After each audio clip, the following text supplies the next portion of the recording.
মেঘের গায়ে জেলখানা ক্লাস 12। মেঘের গায়ে জেলখানা রচনা অবলম্বনে বক্সা জেলের সাধারণ পরিচয় দাও।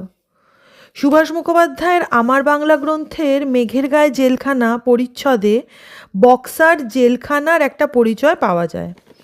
এই জেলখানা সম্পর্কে লেখক বলেছেন, পাহাড়ের 3 তলা সমান একটা হাঁটুর ওপর জেলখানাটি দাঁড়িয়েছিল। দূর থেকে দেখে মনে হতো যেন জেলখানাটা মেঘের গায়ে হেলান দিয়ে রয়েছে। পাহাড়ের সিঁড়ি বেয়ে উপরে উঠলে দেখা যাবে লোহার ফটক। ফটক পেরিয়ে বাঁদিকে জেলখানার অফিস, কোয়ার্টার এবং সেপাইদের ব্যারাক। 3টে ফটক পেরিয়ে জেলের অন্দরমহল।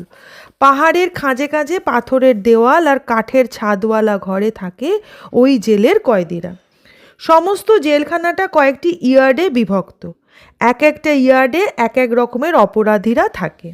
গলায় একটা বড় চাবির রিং ঝুলিয়ে প্রহরারত সেপাই গেটগুলি খুলে খুলে কয়েদিদের ভিতরে ঢোকায় আর বার করে।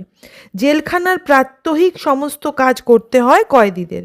জুতো সেলাই থেকে চণ্ডীপাঠ সমস্ত কাজ করেও সামান্য ভুলভ্রান্তি হলে তাদের ওপর নেমে আসে অকথ্য নির্যাতন ও অত্যাচার। তাহলে ক্লাস 12-এর মেঘের গায়ে জেলখানা 2025-এ সবচেয়ে ইম্পর্ট্যান্ট একটি গল্প। যেখান থেকে এই প্রশ্নটা এবছর খুব ইম্পর্ট্যান্ট, সেটা হচ্ছে বক্সা জেলের বর্ণনা। তো খুব ছোট করে লিখেছি, যেহেতু হাতে সময় ভীষণ কম, তাই ভালো করে তোমরা দেখে নিও, প্রশ্নটা তৈরি করে নিও। ভালো লাগলে লাইক করো, শেয়ার করো এবং ধারাপাতকে সাবস্ক্রাইব করো।